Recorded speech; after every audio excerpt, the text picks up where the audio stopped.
स्वागत है आपका हमारे इस YouTube चैनल में वी आर बायोलॉजिकली इंक्लाइंड। और आज का हमारा टॉपिक है life processes, which is the topic of class 10th and the very first one topic. Life processes means जैव प्रक्रम। मैं आपको साथ साथ में हिंदी में बताता चलूँगा ताकि आप हिंदी लैंग्वेज में भी साइंस के कौन कौन से टर्म्स आती हैं उससे भी वाकिफ हो सकें। सबसे पहले we come to what is a life process. So we come to the definition, the basic activities and functions which are necessary for the survival and maintenance of life. जीवन जीने के लिए जो आवश्यक मूलभूत कार्य हैं जो हमारे लिए बहुत ज़रूरी हैं, वे सभी हमारे मिलकर के जैव प्रक्रम कहलाते हैं। इनमें से कुछ एक के उदाहरण हैं, जैसे कि न्यूट्रिशन। न्यूट्रिशन यानी कि पोषण। न्यूट्रिशन को हम हिंदी में पोषण भी बोलते हैं, यानी कि intake of food, the process of intake of food, that is called nutrition. Second one is respiration, this is another life process which is very essential. श्वसन के बगैर सही कहें तो कोई भी जीव जीवित नहीं रह सकता। श्वसन और पोषण ऐसी दो प्रक्रियाएं हैं जो बैक्टीरिया से लेकर के बड़े जीव जंतुओं तक सभी में आवश्यक है। रेस्पिरेशन, इसको हिंदी में हम श्वसन भी बोलते हैं। रेस्पिरेशन, श्वसन, जैसे इसके नाम से जाहिर है ये सांस लेने से जुड़ा हुआ है। Respiration is the oxidation of the food और the burning of the food. तीसरा इंपॉर्टेंट लाइफ प्रोसेस है ट्रांसपोर्टेशन, जिसको कि हम हिंदी में परिवहन बोलते हैं। तो transportation means transportation of the food materials. हमारे शरीर में फूड मटेरियल्स का एक जगह से दूसरी जगह तक जाना, जहां उनकी आवश्यकता है वहां तक पहुंचना। यहाँ तक कि प्लांट्स के अंदर भी ट्रांसपोर्टेशन जरूरी है। प्लांट्स में हम ट्रांसपोर्टेशन शब्द यूज करते हैं। एनिमल्स के केस में हम इसके जगह सर्कुलेटरी सिस्टम शब्द यूज करते हैं। एक्सक्रीशन, उत्सर्जन, the another very important step, the very important process, इसको हम उत्सर्जन बोलते हैं हिंदी में। एक्सक्रीशन का मतलब होता है शरीर में से वेस्ट मैटर को आउट करना। शरीर में जितने भी अपशिष्ट पदार्थ हैं उनको बाहर निकालना, दैट इज एक्सक्रीशन। एक्स मतलब आउट। रिप्रोडक्शन, जनन, ये एक और विधि है जो सभी जीवों में उनकी संतति को चलाने के लिए आवश्यक होती है। सो reproduction is carried out in all living organisms, either it is A bacteria और इट इज ए प्लांट और इट इज एन एनिमल। इसके बाद है control and coordination. Control and coordination को हम हिंदी में नियंत्रण एवं समन्वय बोलते हैं। नियंत्रण एवं समन्वय।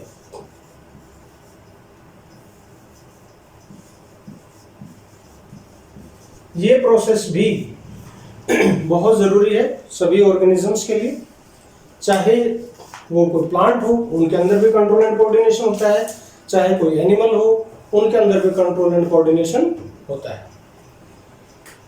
बगैर कंट्रोल एंड कोऑर्डिनेशन के ये सभी ऊपर वाले स्टेप्स नहीं चल पाएंगे। तो इन सभी के लिए कंट्रोल एंड कोऑर्डिनेशन भी बहुत जरूरी है। Now let us come to our first topic, nutrition, and to other topics one by one. ये सभी टॉपिक 10th क्लास में आते हैं अलग अलग।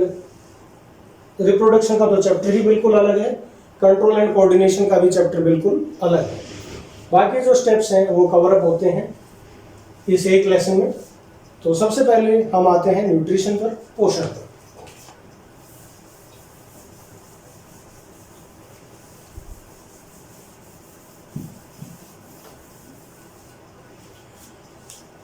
न्यूट्रिशन, जैसा कि इस नाम से ही जाहिर है, न्यूट्रिएंट शब्द से आया है जिसका मतलब होता है टू नरिश, किसी को पोषण देना। तो nutrition is basically of two types. आप 6ठी क्लास से पढ़ते आ रहे हैं न्यूट्रिशन के बारे में कि heterotrophic mode of nutrition, autotrophic mode of nutrition. So let us come to its two main types, autotrophic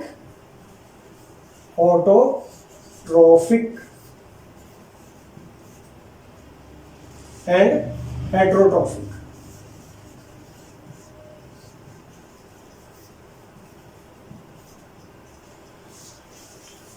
science में सबसे खास चीज है टर्मिनोलॉजी को पहचानना, रूट वर्ड को पहचानना। अगर हमें रूट वर्ड का मीनिंग पता चल गया तो हमारे लिए साइंस समझनी उतनी ही आसान हो जाती है। Autotrophic, auto means self and trophic is from troph, troph means nutrition. So अगर इस रूट वर्ड का हम दो हिस्सों में तोड़ करके इसका मीनिंग निकालते हैं तो इसका मीनिंग निकलता है सेल्फ न्यूट्रिशन। इसी तरह हेट्रोट्रोफिक, हेट्रो मतलब अदर और different, and ट्रॉफ, ट्रॉफ it means nutrition.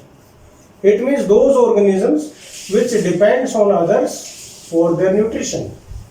Way organism जो दूसरों के ऊपर डिपेंड होते हैं अपने न्यूट्रिशन के लिए। जितने भी all green plants except few exceptions, so we can say, हम कह सकते हैं कि जितने भी हरे पादप हैं, जितने भी हरे पादप हैं वे सभी के सभी कैसे हैं? ऑटोट्रॉफिक हैं, एक्सेप्ट फ्यू वंस। जैसे कि अगर हम कुछ एक एग्जांपल लें, इसके अंदर कुछ एक पैरासिटिक प्लांट्स हैं जो इंसेक्टिवोरस प्लांट्स हैं, जैसे वीनस फ्लाई ट्रैप। ये एक ऐसा प्लांट है जो ऑटोट्रॉफिक भी है बट न्यूट्रिएंट्स कम होने के कारण इंसेक्टिवोरस भी है। सो ऐसे कुछ एक अपवाद हैं, साइंस में हर जगह कुछ अपवाद मिलते हैं। दूसरा, जितने भी जो ग्रीन प्लांट्स हैं ये कैसे अपना भोजन बनाते हैं? हेट्रोट्रॉफिक मीन्स डिफरेंट न्यूट्रिशन, मतलब those animals which are present on plants और present on different organisms for their food, they are heterotrophic. All animals and microbes, जितने भी एनिमल्स हैं सभी के सभी इस कैटेगरी में आते हैं। All animals are of heterotrophic type. यहाँ तक कि माइक्रोब्स वो भी हेट्रोट्रॉफिक है, वे सब भी दूसरे से अपना भोजन लेते हैं। ऑटोट्रॉफिक में ग्रीन प्लांट्स के अलावा जैसे मैंने कहा अपवाद भी हैं। Iron sulphur bacteria, FES bacteria, ये भी इसी कैटेगरी में आते हैं क्योंकि ये भी अपना भोजन स्वयं बना लेते हैं। तीसरा, अगर हम देखें तो इसमें आ जाते हैं साइनोबैक्टीरिया, ये भी ऑटोट्रॉफिक है। अगर आयरन सल्फर बैक्टीरिया की हम बात करें तो ये ऐसे ऑटोट्रॉफिक हैं जो कार्बन डाइऑक्साइड ना लेकर के, जो H2 ना लेकर के H2S का इस्तेमाल करते हैं, H2O ना लेकर के H2S का इस्तेमाल करते हैं और इसीलिए इनको कीमो ऑटोट्रॉफिक बोला जाता है।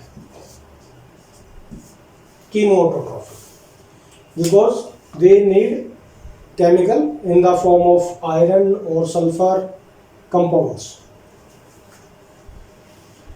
Now we come to how the green plants they make up their food. अपना भोजन कैसे बनाते हैं सभी autotrophs? So this is essential part of our topic. इसके लिए एक प्रोसेस है प्लांट्स के अंदर जिसको हम बोलते हैं photosynthesis. Photo means light. Light synthesis means to make.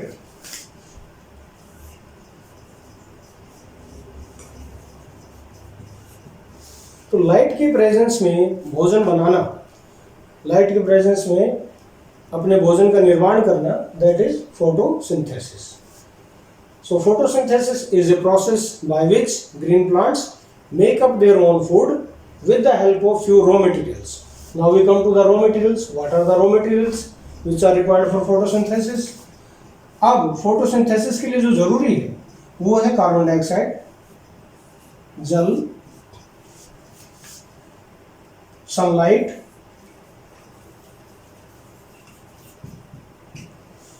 And the pigment chlorophyll और क्लोरोफिल पिगमेंट।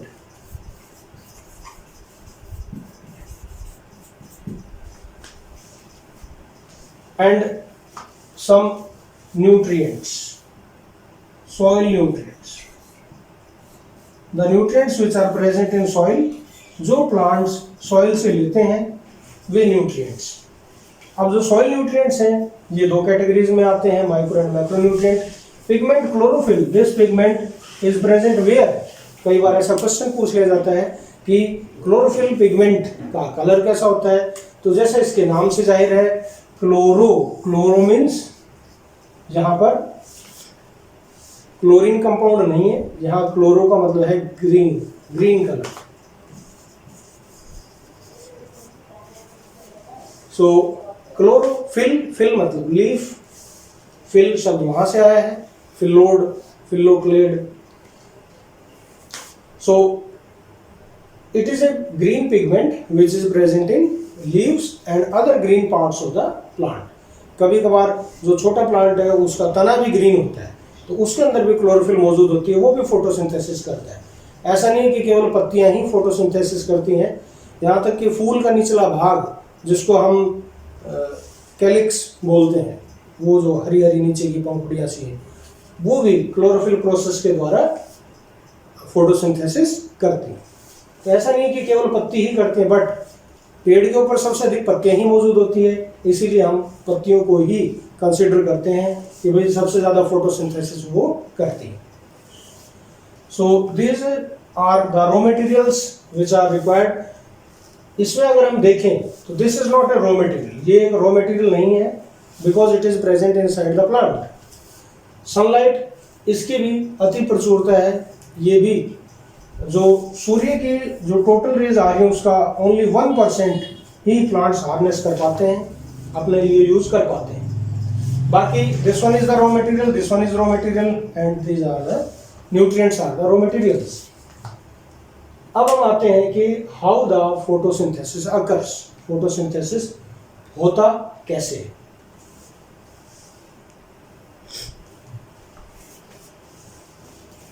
अगर नोट करना चाहें तो आप कर सकते हैं। Okay, now we come to how the photosynthesis takes place. So important events in photosynthesis are, कौन कौन सी इवेंट्स हैं जो कि फोटोसिंथेसिस में प्रकाश संश्लेषण में जरूरी है। सबसे पहली चीज क्या है कि absorption of light, absorption of sunlight, यानी कि सूर्य के प्रकाश को ग्रहण करना, क्योंकि जब तक प्रकाश नहीं मिलेगा प्रकाश संश्लेषण नहीं होगा। So this one is the first and foremost and important step, most important step of the photosynthesis, absorption of sunlight. अब सनलाइट को कौन एब्जॉर्ब करेगा? लीफ, लीफ के अंदर सेल्स, सेल्स के अंदर chlorophyll. So the main thing is the chloroplast, cells, cells के अंदर क्लोरोप्लास्ट और क्लोरोप्लास्ट के अंदर chlorophyll pigment.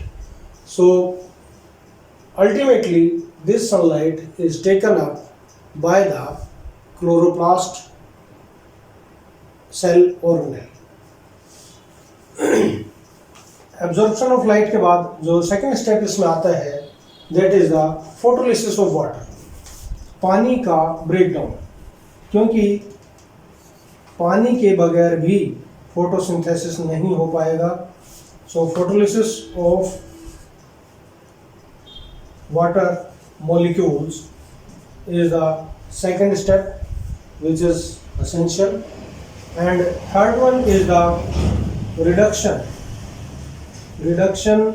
of CO2, carbon dioxide का रिडक्शन होकर के उससे CnH2nOn तैयार होना। So in this way the photosynthesis is completed। अब ये सभी स्टेप्स को हमने दो मुख्य भागों में बांट दिया है, light reaction and the dark reaction. So light reaction में वो स्टेप्स होंगे जिनके लिए लाइट जरूरी है, जैसे कि absorption of sunlight and photolysis of water. ये दोनों स्टेप्स कहाँ कंप्लीट होते हैं? ये लाइट रिएक्शन में कंप्लीट होते हैं।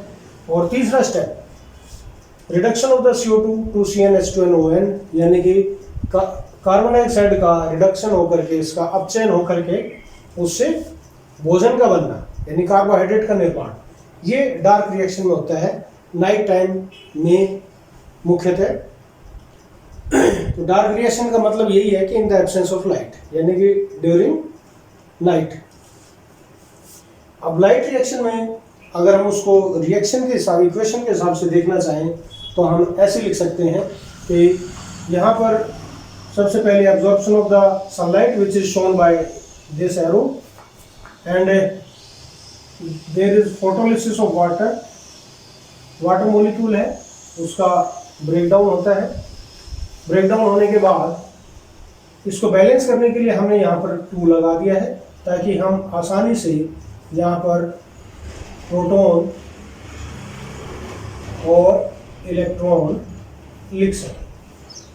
इसके साथ ही एक बाई प्रोडक्ट और निकलता है, जो बाई प्रोडक्ट है वो क्या है? ऑक्सीजन।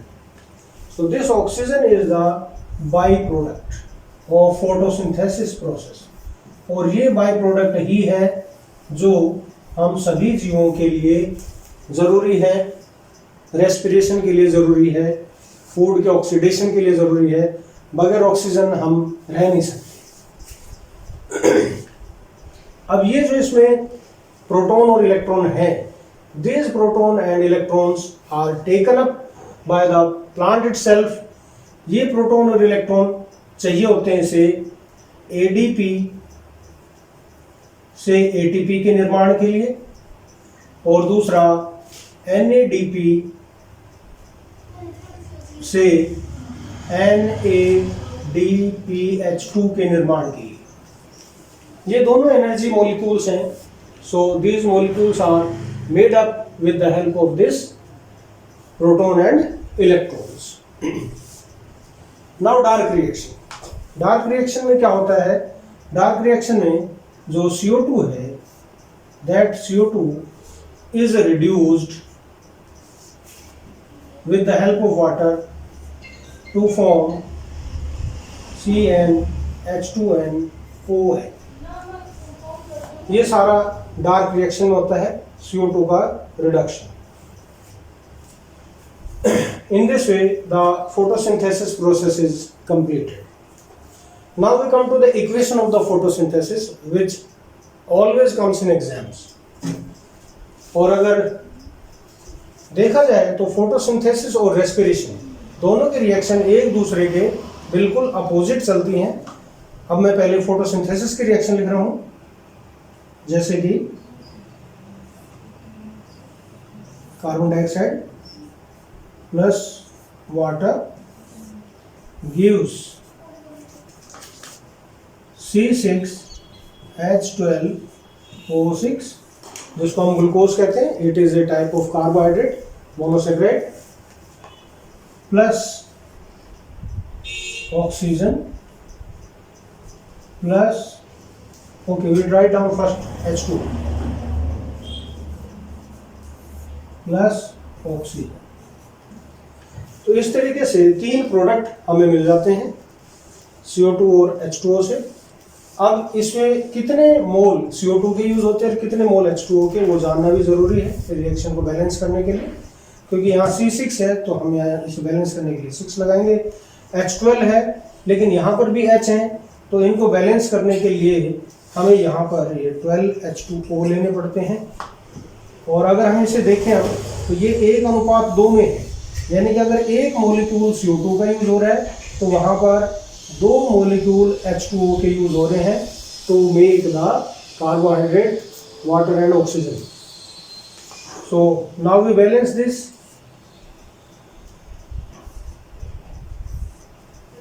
अब अगर हम देखें तो हमारी रिएक्शन बैलेंस्ड है। 12 दूनी 24, 6 दूनी 12 यहाँ पर और 12 यहाँ पर। इस तरह से हमारे हाइड्रोजन कंप्लीट हैं।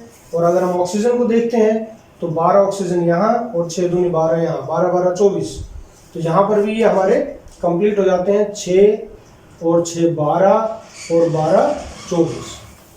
Carbon 6, carbon 6. In this way our equation is complete. But यहाँ पर एक चीज़ जो लिखनी बहुत ज़रूरी है वो क्या है, ये सब ऐसे ही नहीं होगा, इसके लिए हमें लाइट चाहिए और दूसरा हमें क्लोरोफिल पिगमेंट चाहिए. सो प्लांट्स बगैर लाइट के और बगैर क्लोरोफिल के इनका निर्माण नहीं कर पाएंगे. So this is a complete reaction of photosynthesis. इसमें आपको पता चल गया कि कितने वाटर मॉलिक्यूल बनेंगे और कितने ऑक्सीजन के मॉलिक्यूल रिलीज होंगे और कितने CO2 के मॉलिक्यूल चाहिए और कितने वाटर के मॉलिक्यूल चाहिए. इसी रिएक्शन को अगर उल्टा कर दिया जाए तो हम क्या देखते हैं, थोड़ा सा यहाँ से इसको अगर हम हटा दें तो C6H12O6 का ऑक्सीडेशन जब होता है it results into CO2 and H2O. वो एक रेस्पिरेशन की रिएक्शन तैयार हो जाती है. बीच में एक छोटा सा टॉपिक मैंने छोड़ दिया था कि प्लांट्स को ट्रांसड्यूसर्स भी कहते हैं. Why? Because of this plants are known as transducers. Transducers मतलब converters. Why? Because they can convert this inorganic compound into an organic compound. तो वो इस इनऑर्गेनिक कंपाउंड को एक ऑर्गेनिक कंपाउंड में कन्वर्ट करने में सक्षम है. प्लांट से ही धरती पर ऐसे लिविंग ऑर्गेनिजम्स कह लीजिए इसको, या ऐसी लिविंग एंटिटी है जो कि ये काम कर सकती है, ओनली प्लांट्स. तो वो इस इनऑर्गेनिक मैटर को ऑर्गेनिक मैटर में कन्वर्ट कर देते हैं. इसीलिए they are also known as transducers.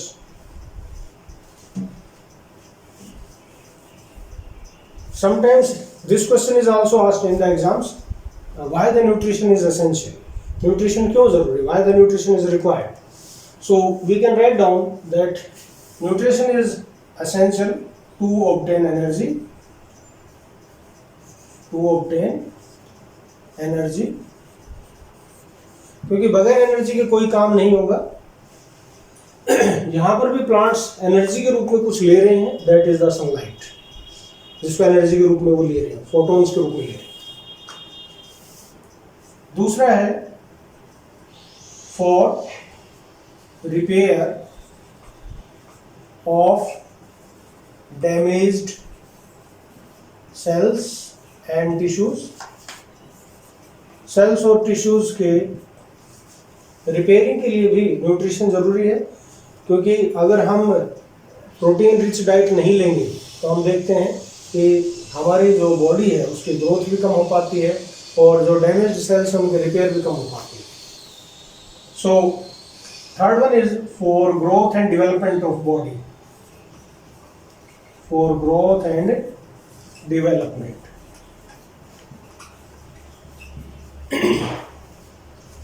सो ये तीन मेन ऑब्जेक्टिव्स हैं हमारे न्यूट्रिशन के लिए कि न्यूट्रिशन हम प्राप्त करते हैं, न्यूट्रिशन लेते हैं. कोई भी जीव न्यूट्रिशन लेता है एनर्जी प्राप्त करने के लिए, अपने टूट फूट को सुधारने के लिए और अपने वृद्धि एवं विकास के लिए. Now we come to what are the factors which are helpful for photosynthesis और which are the factors which affect the photosynthesis. जो फोटोसिंथेसिस के ऊपर असर डालते हैं वो कौन कौन से प्रोसेस हैं वो देखते हैं हम एक बार. सो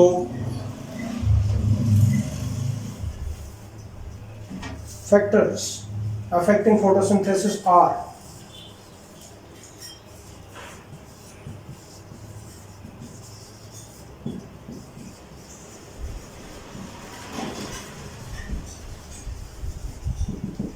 number 1 heat or you can say temperature.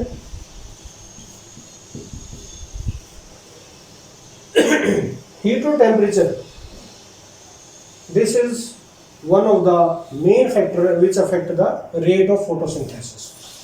Normally the rate of photosynthesis increases. अगर हम बात करें कि 35 डिग्री या 40 डिग्री तक जो फोटोसिंथेटिक रेट है वो बढ़ता है. Photosynthetic rate increases. लेकिन इसके बाद अगर टेम्परेचर 40 से ऊपर जाता है, टेम्परेचर अगर 50 डिग्री सेल्सियस पहुंच गया, देन फोटोसिंथेटिक रेट डिक्रीजेस।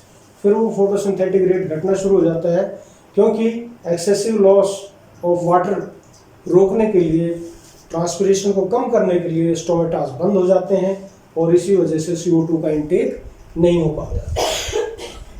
दूसरा जो फैक्टर है जो अफेक्ट करता है फोटोसिंथेसिस को, दैट इज सनलाइट और लाइट। अगर लाइट इंटेंसिटी भी एक हद तक है तो वो बहुत सही है, फोटोसिंथेटिक रेट को बढ़ाती है। तीसरी चीज है अवेलेबिलिटी ऑफ CO2। CO2 कितनी अवेलेबल है?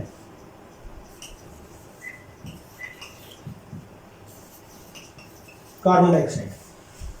अगर एटमॉस्फेयर में कार्बन डाइऑक्साइड की उचित मात्रा है तो प्लांट्स को फोटोसिंथेसिस करना आसान रहता है, और अगर अवेलेबिलिटी CO2 की कम है, जैसे आजकल ऐसा है नहीं कि CO2 की अवेलेबिलिटी कम हो, और ये पर्याप्त मात्रा में हमारे पर्यावरण में है, लेकिन जहाँ पर मीथेन वगैरह ज़्यादा होती है वहाँ हम कह सकते हैं कि भाई इसकी अवेलेबिलिटी कम हो। तो CO2 की अवेलेबिलिटी भी फोटोसिंथेटिक रेट के ऊपर प्रभाव डालती है। अगर CO2 की अवेलेबिलिटी बढ़ाई जाए तो फोटोसिंथेटिक रेट भी बढ़ेगा। चौथा, अवेलेबिलिटी ऑफ वाटर, और we can say water.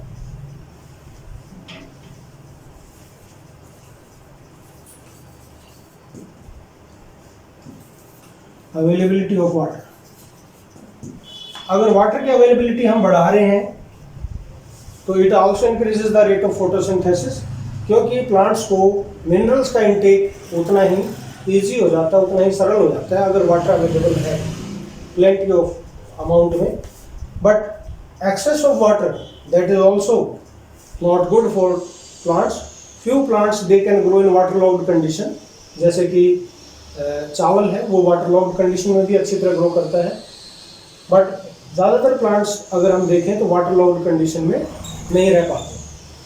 So generally we can say that if water is available in the soil और ह्यूमिडिटी और moisture is present in the soil, then the plants they can easily photosynthesize. Fifth one is availability of NPK. These are the nutrients, main nutrients which are essential for the plants: nitrogen, phosphorus and potassium. So these are few of the factors which affect the rate of photosynthesis. Now we come to from where the plants they take up CO2. CO2 कहाँ से लेते हैं? तो आपने पढ़ा होगा कि इन पत्तियों के अंदर नीचे वाली साइड में छोटे छोटे से रंध्र होते हैं, इस प्रकार से गार्ड सेल्स लगे हुए, जिनको कि हम स्टोमेटा बोलते हैं। इस तरीके से होते हैं और इनको हम स्टोमेटा बोलते हैं। And these stomatas are responsible for the exchange of gases. CO2 का अंदर लेना, ऑक्सीजन को बाहर छोड़ना, वो सभी कार्य। और अगर पानी एक्सेस में है तो उसको भी वाटर वेपर के रूप में बाहर निकालना, वो सभी प्रोसेस कहाँ से होगा? स्टोमेटा से होगा। Opening and closing of stomata that also depends on sunlight and temperature, heat and temperature. कुछ प्लांट्स के अंदर भी कारक होते हैं जिनको कि हम इंटरनल फैक्टर्स कहते हैं। जैसे कि अब इंटरनल फैक्टर्स के बारे में अगर हम देखें तो पत्ती कैसी है, उसकी एनाटॉमी कैसी है, यानी कि we can say that anatomy of leaf, leaf की आंतरिक संरचना वो भी अफेक्ट डालती है कि लीफ पे क्यूटिकल है या नहीं है, स्टोमेटा ऊपर नीचे दोनों तरफ है, एक तरफ है। इस प्रकार से एनाटॉमी ऑफ लीफ, जिसमें कि आ जाता है डिस्ट्रीब्यूशन ऑफ स्टोमेटा। जैसा कि अगर हम देखें मोनोकोट्स में तो वहां पर स्टोमेटा दोनों तरफ होते हैं, आइसोबाइलेटरल लीफ होती है, और डाइकोट्स में देखें तो डोर्सिवेंट्रल लीफ होती है, इसमें मैक्सिमम नंबर ऑफ स्टोमेटा नीचे होते हैं। कुछ पत्तियां ऐसी होती हैं जिनमें स्टोमेटा सनकन टाइप के होते हैं। सो एनाटॉमी ऑफ लीफ के ऊपर बहुत डिपेंड करता है फोटोसिंथेसिस का रेट। दूसरा जो इंटरनल फैक्टर आता है that is the amount of chlorophyll. अगर हम बात करें क्लोरोफिल पिगमेंट की, तो ये भी अपने आप में एक बहुत महत्वपूर्ण कारक है। अगर प्लांट की लीव्स में क्लोरोफिल का अमाउंट अच्छा है तो फोटोसिंथेटिक रेट हाई होगा, अगर कम है तो उसका फोटोसिंथेटिक रेट लो होगा। तीसरा है एज ऑफ लीव्स, पत्तियों की उम्र क्या है, यानी कि वो बिल्कुल नई कोंपलें हैं या पूर्ण विकसित पत्ती है। Either the leaves are completely matured or they are quite small. So if they are completely matured, they are not the new ones, तो उसके अंदर जाहिर सी बात है स्टोमेटा की संख्या ज़्यादा होगी और क्लोरोप्लास्ट की संख्या भी ज़्यादा होगी, सेल्स की संख्या ज़्यादा होगी, तो इसीलिए वहाँ पर फोटोसिंथेटिक रेट ज़्यादा होगा। So these are the external factors, 1, 2, 3, 4. These are the external factors, and these 3 are the internal factors which are affecting the rate of photosynthesis. Now we come to the last topic of this autotrophic nutrition. What is the significance of photosynthesis? Photosynthesis का significance क्या है, इसका महत्व क्या है? So significance of photosynthesis.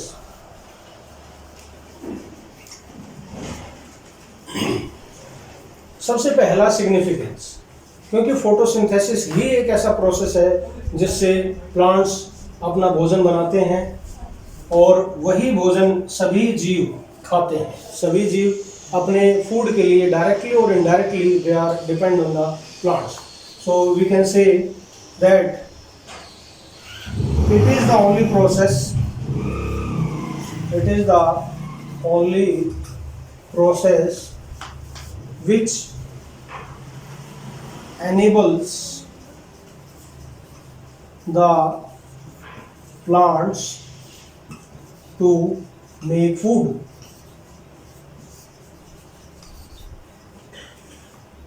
And therefore plants are called producers, और इसीलिए plants को हम प्रोड्यूसर्स भी बोलते हैं। So you can write down, it is the only process which enables the plants to make food, and therefore plants are called producers. Second one, it maintains the oxygen and carbon dioxide balance in our ecosystem. तो हमारे ecosystem में oxygen और carbon dioxide का एक सही अनुपात बनाना, maintain करना, वो भी इन्हीं के द्वारा संभव है। इसीलिए कहते हैं कि ज़्यादा से ज़्यादा प्लांट्स लगाए जाएं ताकि ये जो संतुलन है ये बिगड़े नहीं।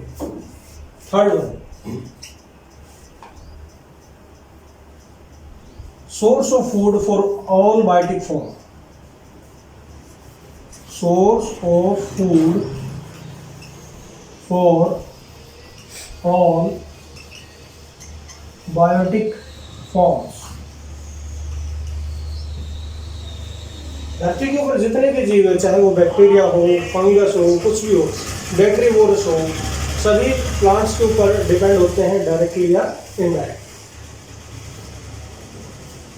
With this, this topic is complete, and next time we will come in detail about the heterotrophs. Thanks and have a nice day, and subscribe our channel. Thank you. Bye.